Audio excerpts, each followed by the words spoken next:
Friends, in this video lecture we are talking about that cytoskeleton, which are very important in our cell biology. Cytoskeleton is a very most important intracellular proteins, which is a network of protein filaments found in our cytoplasm.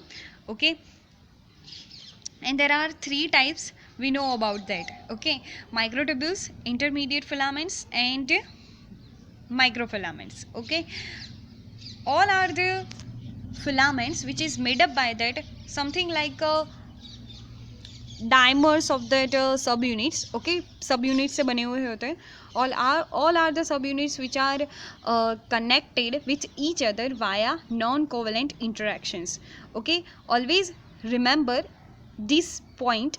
Always found non-covalent interactions, not found covalent interactions. Okay, अगर non covalent interaction होगा तो ही पोलराइजेशंस और depolarisation हो पाएगा. Okay, अगर covalent interactions हुआ तो permanently microtubules, intermediate filaments वो अपने परमानेंट स्ट्रक्चर में ही रहेंगे. ओके, नॉन कोवेलेंट इंटरेक्शंस होगा तो ही वो क्या होंगे, ब्रेक हो पाएंगे, तो ही वो फिर से जुड़ पाएंगे. ओके, तो यहाँ पर क्या होगा, नॉन कोवेलेंट इंटरेक्शंस होगा. ओके, तो these are the points always remember in our mind. First of all, we are talking about that microtubules diagram. The microtubules is a hollow cylindrical like structure which is made up by that two subunits, alpha tubulins and beta tubulins. Okay, then after second thing is that actin filaments, which is a very important for the muscle contraction, is found in that our skeletal muscles. Okay, and which is made up by that globular proteins. Okay, then after intermediate filaments.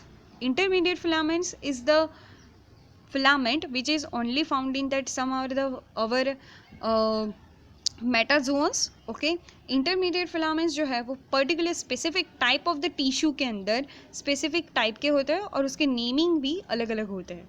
तो now we are all are the discussion in pathway by the help of this chart.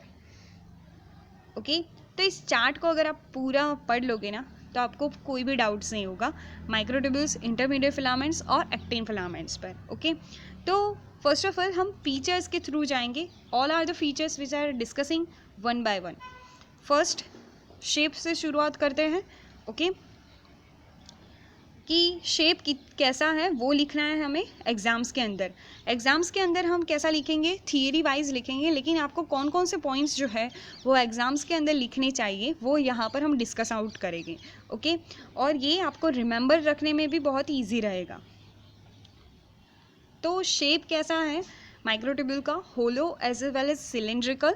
Okay, intermediate filaments का अगर आपने structure आगे देखा तो वो कैसा है, कॉइल्ड कोइल स्ट्रक्चर है उसका. ओके, और एक्टिन फिलामेंट्स का हेलिक्स लाइक स्ट्रक्चर है. साइज उसकी कितनी है माइक्रोट्यूब्यूल की, 25 nanometer, 10 nanometer of that intermediate filaments and the 7 nanometer of that actin filaments. Okay, microtubules and intermediate filaments both are found in that eukaryotes. Okay, and intermediate filaments which are found in that our metazoans. Okay, microtubules के अंदर proteins की अगर बात करें कि basic structural proteins कौन से होते हैं तो अल्फा टिब्यूलिन और बीटा टिब्यूलिन. और एक्टिन फिलामेंट्स की अगर बात करें तो उसमें होता है ग्लोबुलर एक्टिन मॉलिक्यूल्स जो होता है 43 किलो डाल्टन का. और यहाँ पर आप देखेंगे अल्फा और बीटा टिब्यूलिन तो वो 50 किलो डाल्टन के होते हैं. इंटरमीडिएट फिलामेंट्स ही होता है, इंटरमीडिएट फिलामेंट के अंदर जो प्रोटीन है वो इंटरमीडिएट फिलामेंट ही होता है, उसके अंदर कोई बेसिक दूसरा कोई प्रोटीन नहीं होता है. ओके, तो जस्ट हमें इंटरमीडिएट फिलामेंट ही लिखना है. Then after role of the place. Role of the place means what, तो role of the place means that उसका मेन फंक्शन कहाँ पर होता है. तो microtubules, sorry first of all yes, तो माइक्रोट्यूब्यूल्स का मेन फंक्शंस कहाँ पर होता है तो cilia, flagella, basal body of the centriole के अंदर.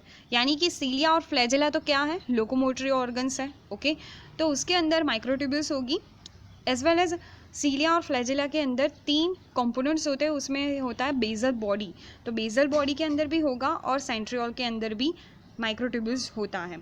Okay. Intermediate filaments mainly found in the something other various types of tissue, so that their names are very very different. Like that leukocytes के अंदर find out होता है तो वो उसे कहा जाता है वामिटी. ओके. मसल्स के अंदर है तो उसका अलग नेम है. न्यूक्लियस के नाम, न्यूक्लियस पर अंदर होता है लेमिनिन. ओके. और न्यूरॉन्स के अंदर होता है नेक्सिन.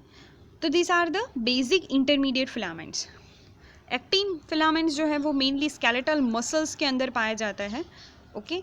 तो ये हमें याद रखना है. Now are talking about that microtubules. उसका प्लस एंड किसका होता है और माइनस एंड किसका होता है. What about the plus end and what about the minus end. Plus end जो है ना वो क्या होता है, ऑलवेज ग्रो करता है, और जो माइनस एंड है ना वो क्या होता है, टर्मिनेट होता है, यानी कि वहाँ से कोई भी ट्यूब्यूलेंस का पॉलीमराइजेशन नहीं हो सकेगा. Okay. Plus end of that microtubule is beta tubulin and the minus end of the microtubule is alpha tubulin. Actin filaments का प्लस एंड है बारबेड एंड, उसे कहा जाता है barbed end, and minus end जो है वो है pointed end. Okay. Now are talking about that functions of the microtubules. Functions क्या क्या होते हैं माइक्रोट्यूब्यूल्स के. तो microtubules mainly determine the position of the cells. वो क्या डिटरमाइन करता है, सेल ऑर्गेनल्स की पोजीशन डिटरमाइन करता है. ओके. यानी कि एंडोप्लाज्मिक रेटिकुलम को उसी साइड पर रखेगा, गोल्गी को उसी पोजीशन पे रखेगा. ओके.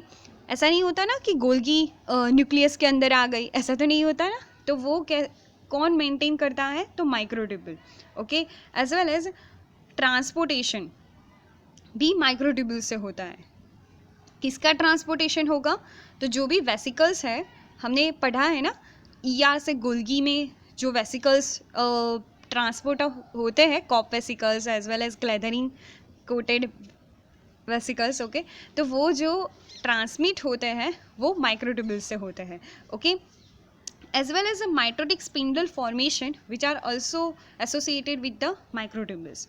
ओके. जब सेल डिवीज़न होता है तब जो नॉर्थ पोल और साउथ पोल में जो सेंट्रोजोम चले जाते हैं और वहाँ से जो माइक्रोट्यूब्यूल्स का फॉर्मेशन यानी कि माइटोटिक स्पिंडल का फॉर्मेशन होता है वो भी माइक्रोट्यूब्यूल से होगा. ओके.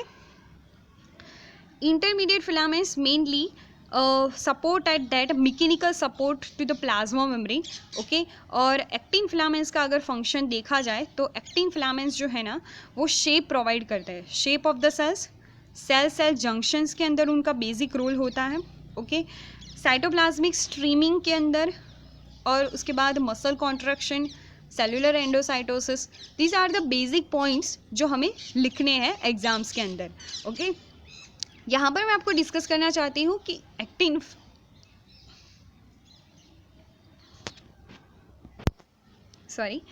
जो एक्टिन फिलामेंट्स होते हैं ना वो शेप प्रोवाइड करते हैं. तो किसको शेप प्रोवाइड करेगा. ओके. ऐसा क्वेश्चन आपको माइंड में आया होगा. तो ये शेप किसे प्रोवाइड करेंगे, हमने पढ़ा था कि जब सेल जंक्शंस पढ़े थे ना हमने, तो तब एक्टिन फिलामेंट्स जो है वो आगे चलकर ग्रोइंग करके, यहाँ पर हमने देखा था एक एक डायग्राम देखा था हमने. जस्ट मैं यहाँ पर आपको रिवाइज करा रही हूँ. ऐसा सेल था. ओके. तो जब हम जंक्शंस पढ़ रहे थे तो उसमें यहाँ पर टाइट जंक्शन था, देन आफ्टर वन डेस्मोसोम्स था. ओके. गैप जंक्शंस था, सभी जंक्शंस यहाँ पर मौजूद थे. लेकिन यहाँ पर मैं आपको दिखाना चाह रही हूँ कि जो ये माइक्रोविलाई है ना, ये माइक्रोविलाई, उसको शेप कौन प्रोवाइड करेगा कि इसे ऐसे ही शेप में रहना है. तो वो शेप प्रोवाइड करता है हमारे एक्टिन फिलामेंट्स. कौन प्रोवाइड करते हैं, हमारे एक्टिन फिलामेंट्स. ओके. तो this are the basic information of that cytoskeleton. Okay. Cytoskeleton के बारे में आपको इतना ज़रूर लिखना है.